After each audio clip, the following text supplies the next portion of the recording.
Hello and welcome to the YouTube channel. Today we are going to study the current affairs of week 2 of the July month. So now let's start our discussion. So first we are going to discuss appointment section. So let's look at the first question. तो हमारा पहला question है who has been recently appointed as the executive director of RBI, यानी हाल ही में RBI का executive director किसे appoint किया गया था। तो इसका सही आंसर क्या हो जाएगा? पी वसुदेवन इसका सही आंसर हो जाएगा। पी वसुदेवन को हाल ही में आरबीआई का एग्जीक्यूटिव डायरेक्टर के तौर पे अपॉइंट किया गया है। किसके? आरबीआई के। तो आरबीआई का फुल फॉर्म क्या होता है? Reserve bank of India. इसे कब स्टेब्लिश किया गया था? 1 अप्रैल 1935 को इसे स्टेब्लिश किया गया था। किस एक्ट के द्वारा इसे स्टेब्लिश किया गया था? इसे आरबीआई एक्ट 1934 के द्वारा स्टेब्लिश किया गया था। इसे प्रपोज किसके द्वारा किया गया? गवर्नमेंट ऑफ इंडिया एक्ट 1935 में इसे प्रपोज किया गया था। आरबीआई का हेडक्वार्टर कहाँ है? आरबीआई का हेडक्वार्टर मुंबई में है। आरबीआई के पहले गवर्नर कौन थे? सर ओसबोर्न आरबीआई के पहले गवर्नर थे। वहीं अगर हम बात करें आरबीआई के पहले इंडियन गवर्नर कौन थे, तो सर सीडी देशमुख आरबीआई के पहले इंडियन गवर्नर थे। करेंट गवर्नर की बात करें हम आरबीआई की, तो वो कौन है? शक्तिकांत दास हमारे आरबीआई के अभी के करंट गवर्नर है।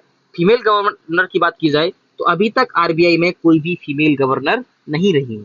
आरबीआई के नेशनलाइजेशन की अगर हम बात करते हैं तो 1949 में आरबीआई का नेशनलाइजेशन हुआ था। आरबीआई के अगर हम मेन फंक्शन की बात करें तो आरबीआई का बेसिक फंक्शन क्या होता है? मनी सप्लाई को रेगुलेट करना। आरबीआई मनी सप्लाई को रेगुलेट करने के लिए 4 इंस्ट्रूमेंट का यूज करती है। कौन कौन से 4 इंस्ट्रूमेंट होते हैं उसके पास? आर यानी रेपो रेट। रेपो रेट आपका वो रेट होती है जिससे आरबीआई बाकी की सारी स्केड्यूल्ड कमर्शियल बैंक्स को लोन देती है। उस रेट को हम क्या बोलते हैं? रेपो रेट बोलते हैं। वहीं रिवर्स रेपो रेट वो रेट होती है, यानी आरआरआर रिवर्स रेपो रेट वो रेट होती है जिस पर बैंक्स अपने एक्स्ट्रा पैसे को आरबीआई के पास क्या करती हैं? डिपॉजिट करा देती हैं। उसको हम बोलते हैं reverse repo rate. Reverse repo rate से हमेशा कम होती है। अगर हम सीआरआर की बात करें तो सीआरआर कैश रिजर्व रेशियो होता है। इसमें बैंक्स को एक सर्टेन अमाउंट आरबीआई के पास कैश के तौर पे रिजर्व के तौर पे रखना पड़ता है। एसएलआर की बात करें तो एसएलआर का फुल फॉर्म होता है स्टैट्यूटरी लिक्विडिटी रेशियो। इसमें आरबीआई क्या करना पड़ता है? गोल्ड और फॉरेन करेंसी के फॉर्म में कुछ परसेंट अपनी नेट डिमांड लाइबिलिटी, ठीक है, इनकम और लाइबिलिटी का एक सर्टेन परसेंटेज इसे रखना पड़ता है। ठीक है, किसके फॉर्म में? गोल्ड और फॉरेन करेंसी के फॉर्म में। तो ये आपका इन्फॉर्मेशन थी आरबीआई से रिलेटेड। नेक्स्ट क्वेश्चन हमारा who has been appointed as the new chairman of National Consumer Dispute Redressal Commission. National Consumer Dispute Redressal Commission का चेयरमैन किससे अपॉइंट किया गया है? तो इसका सही आंसर हो जाएगा जस्टिस अमरेश्वर प्रताप शाही को इसका नया चेयरमैन अपॉइंट किया गया है। ठीक है, सही आंसर क्या हो जाएगा? जस्टिस अमरेश्वर प्रताप शाही को अगले 4 सालों के लिए इसका चेयरमैन अपॉइंट किया गया है। अगर हम बात करें नेशनल कंज्यूमर रिड्रेसल कमीशन की, तो इसे कब स्टेब्लिश किया गया था? 1988 में इसे स्टेब्लिश किया गया था। किस एक्ट के द्वारा इसे स्टेब्लिश किया गया था? तो कंज्यूमर प्रोटेक्शन एक्ट 1986 के द्वारा इसे स्टेब्लिश किया गया था। ये किस तरह की बॉडी है? क्वासी जुडिशियल बॉडी है। इसका हेडक्वार्टर कहाँ है? इसका हेडक्वार्टर नई दिल्ली में है। नेक्स्ट क्वेश्चन है who has been recently appointed as the chairman of National Green Tribunal. National Green Tribunal का एक्टिंग चेयरमैन किसे अपॉइंट किया गया है? तो acting chairman justice S K Singh को अपॉइंट किया गया है। तो Justice S K Singh has been appointed as the acting chairperson of National Green Tribunal. NGT का इन्हें एक्टिंग चेयरपर्सन अपॉइंट किया गया जस्टिस एस के सिंह को। अगर हम एनजीटी की बात करें तो एनजीटी एक स्पेशलाइज्ड बॉडी है जो इन्वायरमेंट से रिलेटेड, किससे रिलेटेड केसेस को डील करती है? ये इन्वायरमेंट से रिलेटेड केसेस को डील करती है। इसे कब सेटअप किया गया था? इसे 2010 में सेटअप किया गया था। एनजीटी को किसी भी डिसीजन पे निर्णय कितने समय में लेना होता है? 6 महीने के अंदर उसे डिसीजन अपना सुनाना होता है। एनजीटी का हेडक्वार्टर कहाँ है? न्यू दिल्ली में। बट इसकी कुछ रीजनल ब्रांचेस भी हैं, जैसे एक ब्रांच इसकी आपका दिल्ली में है, एक रीजनल ब्रांच इसकी भोपाल में है, दूसरी रीजनल ब्रांच इसकी पुणे में है। तो इस तरह की से इसकी कुछ रीजनल ब्रांचेस भी हैं। अगर हम बात करें कि एस के सिंह से पहले इसके चेयरमैन कौन थे, तो जस्टिस आदर्श कुमार गोयल इसके चेयरमैन हुआ करते थे। अगर हम एनजीटी की बात करते हैं तो एनजीटी किससे गाइड होती है? नेचुरल जस्टिस प्रिंसिपल से गाइड होती है, यानी किसी भी लॉ से अबाइड नहीं है। या आपको किससे गाइड होती है? Natural justice principle of natural justice से गाइड होती है। हाल ही में 2023 में सुप्रीम कोर्ट ने एक डिसीजन दिया और उस डिसीजन में क्या दिया कि जो एनजीटी है उसके पास कैसी पावर है? उसके पास शियो मोटो की पावर है, यानी वो अपने आप किसी भी केस को ले सकती है। एक चीज याद रखना, ट्राइब्यूनल से के डिसीजन को आप कहाँ पे चैलेंज कर सकते हो? हाई कोर्ट में आप चैलेंज कर सकते हो किसी भी ट्राइब्यूनल के डिसीजन को, इंक्लूडिंग एनजीटी। नेक्स्ट क्वेश्चन है हमारा, who has been appointed as the president of Uzbekistan? हाल ही में उज्बेकिस्तान का प्रेसिडेंट किसे अपॉइंट किया गया है? इसका सही आंसर हो जाएगा शौकत मिर्जियोयेव को अभी हाल ही में प्रेसिडेंट ऑफ उज्बेकिस्तान अपॉइंट किया जा चुका है, यानी उस पद पे वो इलेक्शन जीत चुके हैं। ठीक है, तो Shavkat Mirziyoyev takes oath as the Uzbekistan president following reelection. ये आपका शौकत मिर्जियोयेव हैं, जिन्हें आपका हाल ही में उज्बेकिस्तान के प्रेसिडेंट के पद के तौर पे अपॉइंट किया गया है। ठीक है, अब हम उज्बेकिस्तान की कुछ नेबरिंग कंट्रीज की बात कर लेते हैं। तो उज्बेकिस्तान की जो आपका नॉर्थ में आपका नेबरिंग कंट्री है वो कौन सी? कजाकिस्तान है। अगर हम बात करें ईस्ट में, तो ईस्ट में दो कंट्री उज्बेकिस्तान को टच करती है, किर्गिस्तान टच करती है, दूसरी ताजिकिस्तान टच करती है। वहीं अगर हम बात करें उज्बेकिस्तान के साउथ में कौन सी कंट्री है, तो उज्बेकिस्तान के साउथ में अफगानिस्तान है। उज्बेकिस्तान के ऑलमोस्ट वेस्ट में आपका कौन सी कंट्री है? तुर्कमेनिस्तान है। यहाँ पे आपका ये आपका कैस्पियन सी है, ये कैस्पियन सी है। ठीक है, ये आपका एराल सी है जो आपका उज्बेकिस्तान और ताजिकिस्तान के बॉर्डर पर है। ठीक है, उज्बेकिस्तान की कैपिटल ताशकंद है। ठीक है, इसकी कैपिटल कहाँ है? इसकी कैपिटल ताशकंद है। उज्बेकिस्तान की करेंसी कौन सी है? उज्बेकिस्तानी सोम इसकी करेंसी है। उज्बेकिस्तान डबली लैंड लॉक्ड कंट्री है। डबली लैंड लॉक्ड का मतलब हुआ ऐसी कंट्री है उज्बेकिस्तान जो लैंड लॉक्ड कंट्री से आपका घिरी हुई है। उज्बेकिस्तान एससीओ का मेंबर है, संघाई कोऑपरेशन ऑर्गेनाइजेशन, जिसका हेडक्वार्टर चाइना में है। ये इसलिए हमारे लिए इंपॉर्टेंट हो जाता है एससीओ, क्योंकि एससीओ की 2023 की मीटिंग इंडिया ने होस्ट की थी वर्चुअली। ठीक है, इसकी जो थीम थी वो थी सिक्योर एससीओ, इसकी थीम थी। अगर आपको इसके बारे में और डिटेल में पढ़ना है, आप हमारे जुलाई करंट अफेयर्स का वीक 1 वाला वीडियो रेफर कर सकते हैं। जो एससीओ हेडक्वार्टर तो हमने देखा कि बीजिंग है। एससीओ का एक ऑर्गेनाइजेशन है रेड्स, जो आपका टेररिज्म से रिलेटेड एक्टिविटीज को डील करता है। इसका हेडक्वार्टर कहाँ बनाया गया? इसका हेडक्वार्टर ताशकंद में बनाया गया है।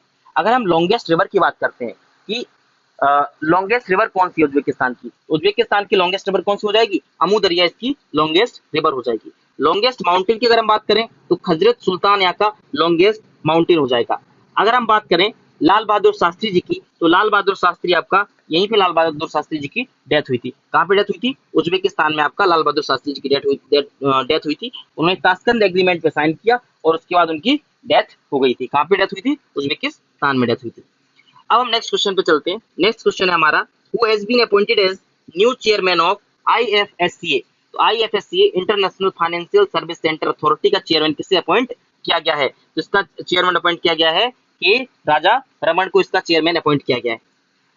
तो K Raja Raman has been appointed as new chairperson of IFSCA, international financial service centre authority का चेयरमैन बनाया गया है। इसे कब फॉर्म किया गया था? अप्रैल 2020 में से फॉर्म किया गया था। इसका हेडक्वार्टर कहाँ है? इसका हेडक्वार्टर गिफ्ट सिटी गुजरात में इसका हेडक्वार्टर है। ठीक है, ये कहाँ पे? गांधीनगर गुजरात में है। इसका एम क्या होता है? इसका एम होता है development regulation of financial products, financial services and financial institution पे देख रेख करना, इसका एम है। ठीक है, अब हम नेक्स्ट क्वेश्चन पे चलते हैं। Who has been awarded as the best member federation award by Asian Athletics Association? ठीक है, एशियन एथलेटिक्स एसोसिएशन का जो बेस्ट मेंबर फेडरेशन अवार्ड है वो निम्न में से किसे दिया गया? ठीक है, इस क्वेश्चन को हम डील कर रहे हैं। तो इसका सही आंसर क्या हो जाएगा? इसका सही आंसर हो जाएगा एथलेटिक्स फेडरेशन ऑफ इंडिया को इस अवार्ड से नवाजा गया है। तो एथलेटिक्स फेडरेशन ऑफ इंडिया को बेस्ट फेडरेशन मेंबर का अवार्ड हाल ही में दिया गया है। एथलेटिक्स फेडरेशन ऑफ इंडिया की बात करें तो ये इंडिया की नेशनल गवर्निंग बॉडी है। किसके लिए? एथलेटिक्स स्पोर्ट्स के लिए इंडिया में। ठीक है, अगर हम एथलेटिक्स फेडरेशन ऑफ इंडिया की बात करें, इसके प्रेसिडेंट कौन है?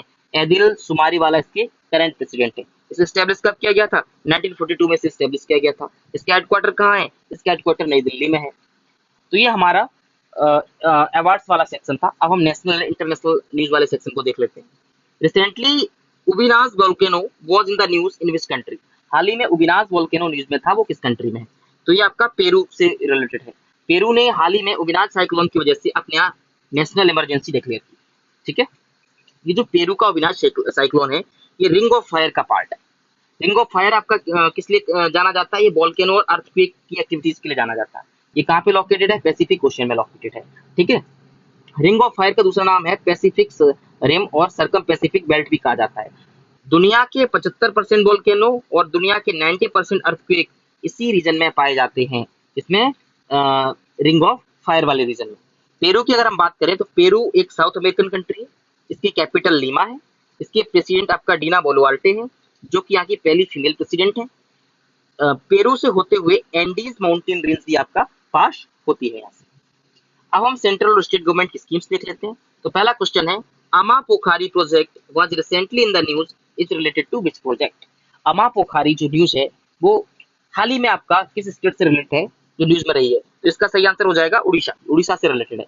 उड़ीसा की गवर्नमेंट ने अमा पोखारी स्कीम को लॉन्च किया है ताकि वो अपने यहाँ की जो अर्बन लोकल बॉडीज है उनमें 200 से ज्यादा वाटर बॉडीज को रिवाइव कर सके। इसी तरह से सेंट्रल गवर्नमेंट ने स्कीम लॉन्च की थी पॉन्ड डेवलपमेंट के लिए, जिसका नाम है अमृत सरोवर स्कीम। तो Amrit Sarovar scheme central government की स्कीम है, इसका एम क्या है? पॉन्ड डेवलपमेंट करना। इसी प्रकार से सरकार ने 2023 के बजट में सेंट्रल गवर्नमेंट ने एक स्कीम लॉन्च की है, अमृत धरोहर स्कीम। इस स्कीम का एम क्या है? Rejuvenation of wetland. वेटलैंड का रेजुविनेशन करना इस स्कीम का एम है। ठीक है। नेक्स्ट क्वेश्चन है हमारा, मोजंगल जामी योजना is related to which state? जो मोजंगल जामी योजना है ये निम्न में से किस स्टेट से रिलेटेड है? तो मोजंगल जामी योजना ये आपका उड़ीसा से रिलेटेड। इस तरह के वर्ड्स पे विशेष ध्यान रखें। इस तरह के वर्ड्स की जो स्कीम्स होते हैं वो ज्यादातर उड़ीसा से ही रिलेटेड होते हैं। इसका आंसर क्या हो जाएगा? उड़ीसा। तो मोजंगल जामी योजना का एम क्या है? जो फॉरेस्ट ड्वेलर्स हैं, बहुत सारे टाइम से जंगलों की जमीन पर रह रहे हैं, तो उन जंगलों पर उनके अधिकार को रिकॉग्नाइज करना ही मोजंगल जामी योजना का एम है। नेक्स्ट क्वेश्चन है हमारा, पंचेश्वर मल्टीपर्पज प्रोजेक्ट किस किसके बीच में? पंचेश्वर मल्टीपर्पज प्रोजेक्ट ये आपका इंडिया और नेपाल के बीच में पंचेश्वर मल्टीपर्पज प्रोजेक्ट है। ठीक है। किस रिवर पे लोकेटेड है? तो ये महाकाली रिवर पे लोकेटेड है। कहाँ पे लोकेटेड है? महाकाली रिवर पे लोकेटेड है। तो इसका सही आंसर क्या हो जाएगा? ऑप्शन नंबर 20 का एकदम सही आंसर हो जाएगा। ठीक है, याद रखें। तो पंचेश्वर मल्टीपर्पज प्रोजेक्ट इंडिया और नेपाल के बीच में है। किस रिवर पे लोकेटेड है? महाकाली रिवर पे लोकेटेड है। अगर आपको इसके बारे में और डिटेल में पढ़ना है, आप इस न्यूज़पेपर कटिंग को डिटेल में पढ़ सकते हैं। यहाँ से आपको बहुत सारी इंफॉर्मेशन इस प्रोजेक्ट से रिलेटेड मिल जाएगी। ठीक है।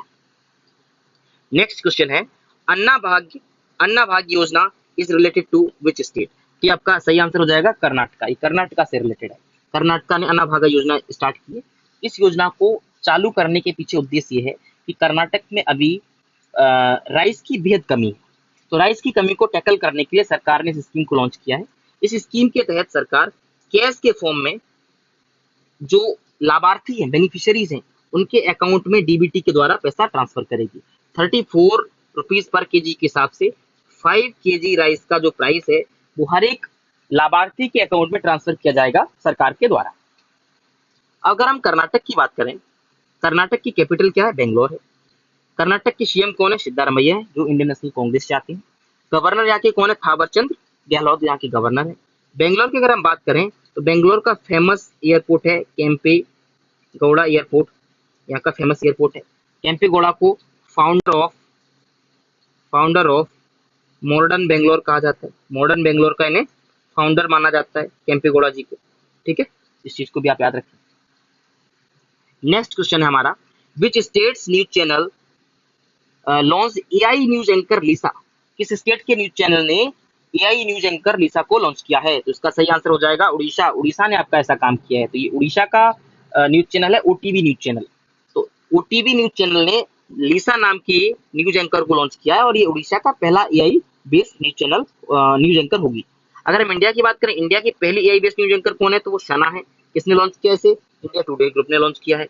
अगर हम वर्ल्ड की बात करें तो वर्ल्ड की पहली AI based news anchor launch करने वाला कौन सा चैनल था? तो वो जिंजुआ न्यूज एजेंसी चाइना की थी, जिसने 2018 में रोबोटिक बेस्ड न्यूज एंकर को लॉन्च किया था। अब हम कुछ इंपॉर्टेंट अवार्ड्स को देख लेते हैं। अवार्ड्स की बात करें तो पहला क्वेश्चन है हमारा, who has been awarded with Lokmanya Tilak award? Lokmanya Tilak award से किसे सम्मानित किया गया है? तो इसका सही आंसर हो जाएगा नरेंद्र मोदी जी को लोकमान्य तिलक अवार्ड से सम्मानित किया गया है। कौन सा अवार्ड दिया जाएगा मोदी जी को? 41st अवार्ड दिया जाएगा। कब दिया जाएगा?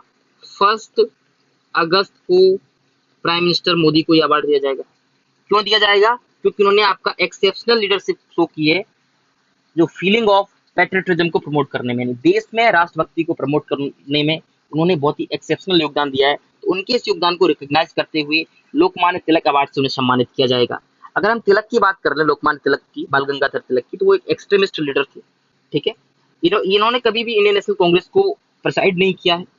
इन्होंने आपका महाराष्ट्र में गणेश पूजा और शिवाजी फेस्टिवल इन्होंने स्टार्ट किया है, शिवाजी ने। शिवाजी आपका 2 न्यूज़पेपर पब्लिश करते थे, महारथा न्यूज़पेपर इंग्लिश में पब्लिश करते थे, साथ में केसरी मराठी में पब्लिश करते थे। साथ ही आप एक इन्फॉर्मेशन और याद रखें इनके बारे में, कि जो तिलक थे इन्होंने आपका कहाँ पे, महाराष्ट्र में होम रूल लीग की स्थापना की थी। होम रूल लीग महाराष्ट्र में किसने चलाई थी? तिलक ने चलाई थी। इंडिया में किसने चलाई थी? इंडिया में एनी बेसेंट ने चलाई थी, जबकि महाराष्ट्र वाले पोर्शन में किसने चलाई थी? तिलक ने चलाई। बाकी के पोर्शन में एनी बेसेंट ने चलाई। अब हम कुछ डेथ्स और ऑब्ituaries की बात कर लेते हैं। Painter Vasudevan Namboothiri passed away recently belongs to which state? तो पेंटर वसुदेव नंबूतिरी जो हाल ही में इनका निधन हुआ है, ये केरला को बिलोंग करते थे। ठीक है, केरला के वेटरन आपका आर्टिस्ट थे, पेंटर थे। यहाँ आप इनकी इमेज देख सकते हैं, नंबूथरी, जब जिनकी अभी ही डेथ हो गई। नेक्स्ट है आपका Nirmala Buch, who was passed away recently, was the only chief secretary of which state? ये अभी तक की पहली और एकमात्र सेक्रेटरी रही है, चीफ सेक्रेटरी उस स्टेट की। तो वो स्टेट कौन सा है? मध्य प्रदेश। मध्य प्रदेश की एकमात्र और पहली चीफ सेक्रेटरी निर्मला बुच का हाल ही में निधन हो गया। तो first women chief secretary of Madhya Pradesh dies at the age of 96। ठीक है, तो मध्य प्रदेश की पहली चीफ सेक्रेटरी निर्मला बुच का निधन हाल ही में हो गया। अब हम कुछ इवेंट्स की बात कर लेते हैं। पहला क्वेश्चन है हमारा इवेंट्स में, where will the first global meeting of agricultural museum be held? Agricultural museum की जो पहली मीटिंग है वो कहाँ पे हेल्ड होने वाली है? तो इसका सही आंसर हो जाएगा पंजाब में हेल्ड होने वाली है। तो ये मीटिंग कहाँ होने वाली है? पंजाब में होने वाली है। इस मीटिंग का एम क्या है? Acquaint world with rich agriculture heritage of India, यानी वर्ल्ड को इंडिया का जो एग्रीकल्चर है उसके रिच हेरिटेज से परिचित कराना। ठीक है, कुछ इसी तर्ज पे फूड एंड एग्रीकल्चरल ऑर्गेनाइजेशन एक लिस्ट जारी करता है, globally important agricultural heritage sites की लिस्ट जारी करता है। इस साइट में 4 आपका इंडिया से लिए गए हैं। कौन कौन से 4 लिए गए हैं? पहला लिया गया Gorakhpur traditional agriculture practice Orissa की। दूसरा कुटनाड को लिया गया, बिलोसी फार्मिंग को। साथ में आपका पेम्पोर सेफ्रन हेरिटेज को लिया गया। साथ में कावेरी डेल्टा जोन वाली रीजन को भी globally important agriculture heritage site की लिस्ट में शामिल किया गया। इन सारे फैक्ट्स को भी हमें याद रखना चाहिए।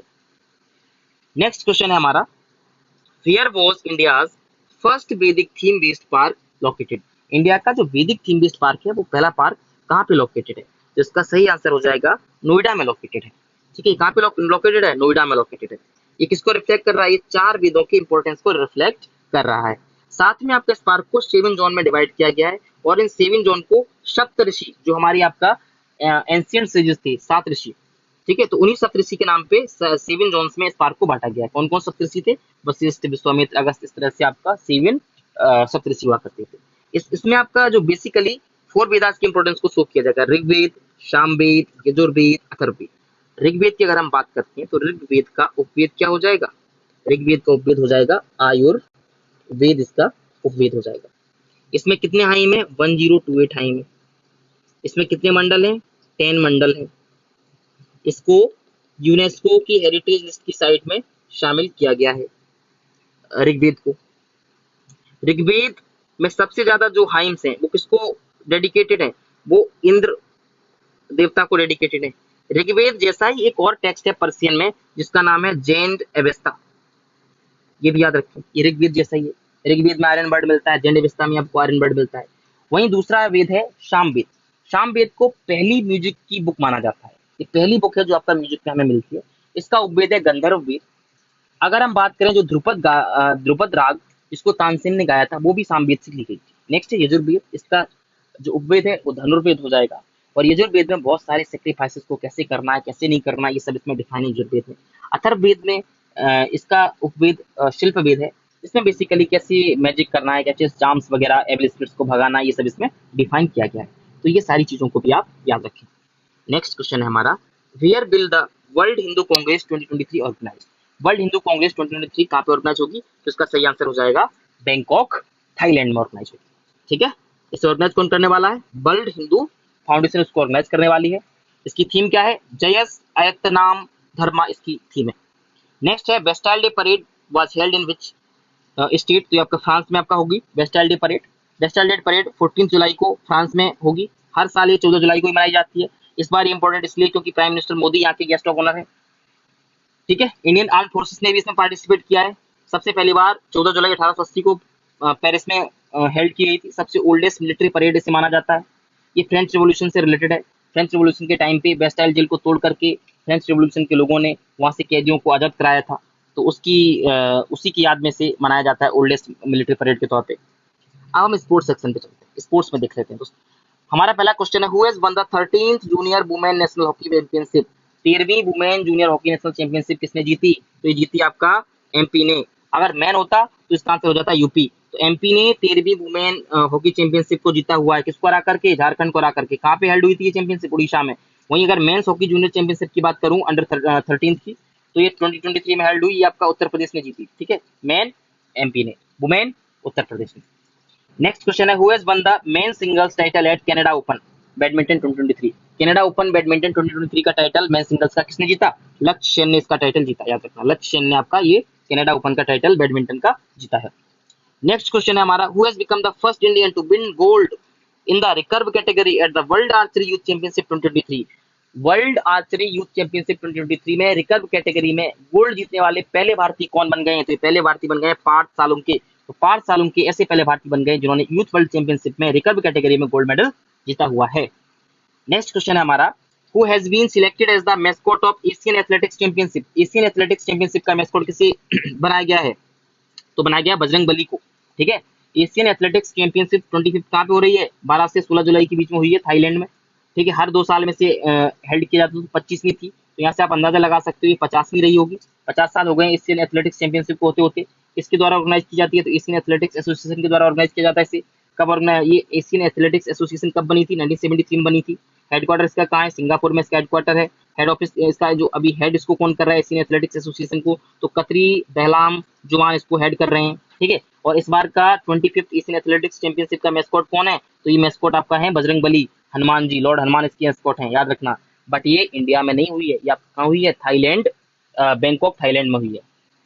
नेक्स्ट क्वेश्चन है हमारा, which country top the medal tally at 34th International Biology Olympiad. 34th International Biology Olympiad में किस कंट्री ने टॉप किया है? तो इसका आंसर हो जाएगा इंडिया ने इसमें टॉप किया हुआ है।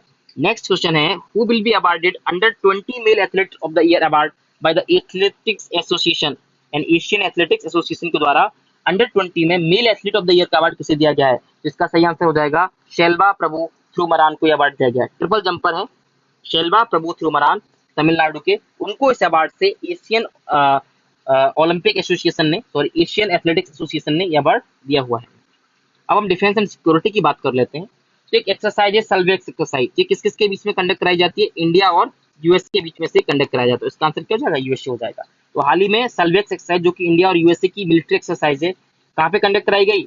26 जून से 6 जुलाई के बीच में कोची केरला में कंडक्ट कराई गई, याद रखना। सल्वेक्स एक्सरसाइज जो कि मिलिट्री एक्सरसाइज है, इंडिया और किसके बीच में होती है? इंडिया और यूएसए के बीच में होती है। कहाँ पे कंडक्ट हुई? आपका अभी जून और जुलाई के महीने में कोची केरला में इसे कंडक्ट कराया गया। अब हम इंपॉर्टेंट डेज की बात कर लेते हैं। क्वेश्चन हमारा, वर्ल्ड पॉपुलेशन डे 2023 की थीम क्या थी? तो इसकी थीम है 2023 की बात करें अगर हम, तो unleashing the power of gender equality. 2022 की बात करें तो ये थीम है a world of 8 billion towards the resilient future for all, harnessing opportunities and ensuring rights and choices for all. इसे कब मनाते हैं हम आपका वर्ल्ड पॉपुलेशन डे को? 11 जुलाई को। कब पहली बार मनाया गया था? 1990 में पहली बार 11 जुलाई को मनाया गया था इसे, यूएनओ के द्वारा, यूनाइटेड नेशंस ऑर्गेनाइजेशन के द्वारा। रिपोर्ट्स और इंडेक्स की बात कर लेते हैं। तो परफॉर्मेंस ग्रेडिंग इंडेक्स किसके द्वारा रिलीज किया जाता है? ये रिलीज किया जाता है एजुकेशन मिनिस्ट्री के द्वारा। इसका एम क्या होता है? स्कूल एजुकेशन के परफॉर्मेंस को चेक करना इसका एम होता है। नेक्स्ट हम कुछ बेसिक सी चीजें देख लेते हैं। अभी हाल ही में जीएसटी काउंसिल की मीटिंग हुई थी। जीएसटी काउंसिल की मीटिंग में 28% जीएसटी लेवी किया जाएगा ऑनलाइन गेमिंग, कैसीनोज और हॉर्स रेसिंग पर। साथ ही जो फूड आइटम्स हमें रेस्टोरेंट वगैरह में मिलते थे, खासकर सिनेमा हॉल्स में, उन पर 18% जीएसटी लगता था, अब वो घटा करके 5% कर दिया गया है। साथ में जो जीएसटी अपीलेट ट्रिब्यूनल है उसको 4 से 6 महीने के अंदर ओपन किया जाएगा। और जो जीएसटी काउंसिल है उसने कुछ ड्रग जैसे कैंसर से रिलेटेड ड्रग हैं, मेडिसिन जो आपका रेयर डिसीज की मेडिसिन, उनको जीएसटी से एग्जेम्प्ट कर दिया है। साथ ही इस मीटिंग में डिसीजन लिया गया कि जो जीएसटी नंबर है, ये जो जीएसटीएन की इंफॉर्मेशन है, वो इंफॉर्मेशन ईडी के साथ शेयर की जाएगी under prevention of money laundering act. GST council को कौन शेयर करता है? फाइनेंस मिनिस्टर शेयर करते हैं। जीएसटी पहली बार इंडिया में 1 जुलाई 2017 में लॉन्च किया गया, वो भी 101st कॉन्स्टिट्यूशनल अमेंडमेंट एक्ट 2017 के द्वारा। ये आपका पहली कंट्री जिसने जीएसटी अपने लॉन्च किया वो थी फ्रांस। जीएसटी की अगर हम बात करें, जीएसटी काउंसिल की कॉन्स्टिट्यूशनल बॉडी है जिससे आर्टिकल 279 सब क्लॉज 1 के साथ स्टैब्लिश किया गया है। इसे स्टैब्लिश किया था प्रेसिडेंट ने। इसकी रिकमेंडेशन वॉलंटरी होती है। इसमें डिसीजन 3/4 मेजोरिटी से लिया जाता है। सेंट्रल गवर्नमेंट के पास 1/3 वोट है, जबकि स्टेट गवर्नमेंट सारी स्टेट गवर्नमेंट्स को मिलाकर उनके पास वोट कितना 2/3 है। तो ये आपका कुछ इंपॉर्टेंट चीजें थी जीएसटी की हाल ही की रिसेंट मीटिंग से। नेक्स्ट क्वेश्चन है, global multi dimensional poverty index किसके द्वारा रिलीज किया जाता है? तो यूएनडीपी और ओपीएचआई के द्वारा रिलीज किया जाता है। तो इसे कौन रिलीज करता है? यूनाइटेड नेशंस डेवलपमेंट प्रोग्राम और Oxford poverty and human development initiative इसको रिलीज करता है। यहाँ पे बेसिकली 3 पैरामीटर को देखा जाता है। हेल्थ, हेल्थ में न्यूट्रिशन, चाइल्ड मोर्टालिटी। एजुकेशन में years of schooling and school attendance. Standard of living में आपका cooking fuel, sanitation, drinking water, electricity, housing assets. अगर इनमें से किसी 3 पैरामीटर्स पर कोई भी लैग कर रहा है तो उसे मल्टी डायमेंशनल पुअर मान लिया जाता है। इसी प्रकार का एक जो इंडेक्स है वो नीति आयोग लॉन्च करता है, national MPI, national multi dimensional poverty index. इसमें डिफरेंट स्टेट्स को नीति आयोग के द्वारा रैंक किया जाता है। अब हम मिसलेनियस में देख लेते हैं। पहला क्वेश्चन है, PBWRS1 जो कि व्हीट की नई वेरायटी है, गेहूं की नई वेरायटी है, इसे किसके द्वारा डेवलप किया गया है? इसे पंजाब एग्रीकल्चर यूनिवर्सिटी के द्वारा डेवलप किया गया है। ठीक है, PBRS1, PBW, ठीक है। तो PBWRS1 ये व्हीट की नई वेरायटी है जिसे इसने डेवलप किया, पंजाब यूनिवर्सिटी ने डेवलप किया है। ठीक है, पंजाब एग्रीकल्चर यूनिवर्सिटी ने डेवलप किया है। ये आपका अच्छा ऐसा व्हीट है, ऐसा गेहूं है जो हार्ट के लिए अच्छा माना जा रहा है। ऐसा माना जाता है इस व्हीट को खाने से आपका मोटापा और डायबिटीज टाइप 2 के लक्षण कम हो जाते हैं। साथ में इसमें जो RS है, RS1 यहाँ पे, ये RS का मतलब क्या है? इस तरह से क्वेश्चन पूछ लिए जाते हैं। तो RS का मतलब यहाँ पे रेसिस्टेंट स्टार्च, ऐसा स्टार्च जो आपका बहुत सारी बीमारियों के लिए रेसिस्टेंट है। नेक्स्ट क्वेश्चन है आपका, nomadic festival is being organised in which state? Nomadic festival को किस स्टेट में ऑर्गेनाइज किया जा रहा है? तो लेह एंड लद्दाख में से ऑर्गेनाइज किया गया। नोमैडिक फेस्टिवल का 3rd एडिशन लेह और लद्दाख के हेनले में ऑर्गेनाइज किया गया। हेनले में ही डार्क स्काई रिजर्व हाल ही में स्टेब्लिश किया गया है। डार्क स्काई रिजर्व यहाँ पे स्टेब्लिश किया गया। ठीक है, दलाई लामा इसमें पार्टिसिपेट करने वाले हैं। दलाई लामा कौन है? ये आपका 14 नंबर के दलाई लामा है। दलाई लामा के बारे में अगर आपको डिटेल में जानना है तो जुलाई का वीक 1 का करंट अफेयर्स का वीडियो आप देखें, उसमें दलाई लामा को डिटेल में समझाया गया है। तो दलाई लामा इसमें पार्टिसिपेट करने वाले हैं, इसलिए ये जो फेस्टिवल है nomadic festival Leh and Ladakh का हमारे लिए इंपॉर्टेंट हो जाता है। लेह लद्दाख को कब बनाया गया? लेह लद्दाख को Jammu and Kashmir Organisation Act 2019 के द्वारा यूनियन टेरिटरी का दर्जा मिला। कब मिला? अगस्त 2019 में से बनाया गया। बाइफरकेट किया गया जम्मू एंड कश्मीर और लद्दाख को। सबसे बड़ी आज की डेट में अगर हम यूनियन टेरिटरी की बात करें वो कौन है? लद्दाख है। लद्दाख के LG यानी लेफ्टिनेंट गवर्नर कौन है? BD मिश्रा यहाँ के लेफ्टिनेंट गवर्नर है। नेक्स्ट और लास्ट क्वेश्चन है आज का, Ker Puja is related to which state? Ker Puja किससे रिलेटेड है? त्रिपुरा से रिलेटेड है। ठीक है, तो कर पूजा कहाँ पे सेलिब्रेट की जाती है? त्रिपुरा में सेलिब्रेट की जाती है। कर पूजा को कब सेलिब्रेट किया जाता है? खर्ची पूजा के 2 हफ्ते बाद इसे सेलिब्रेट किया जाता है। जो खर्ची पूजा होती है, याद रखें यहाँ से, खर्ची पूजा और कर पूजा दोनों की दोनों कहाँ पे सेलिब्रेट की जाती हैं? ये दोनों की दोनों त्रिपुरा में सेलिब्रेट की जाती हैं। ठीक है, त्रिपुरा की कैपिटल कहाँ है? त्रिपुरा की कैपिटल है अगरतला। त्रिपुरा के CM कौन है? मानिक शाह यहाँ के CM है।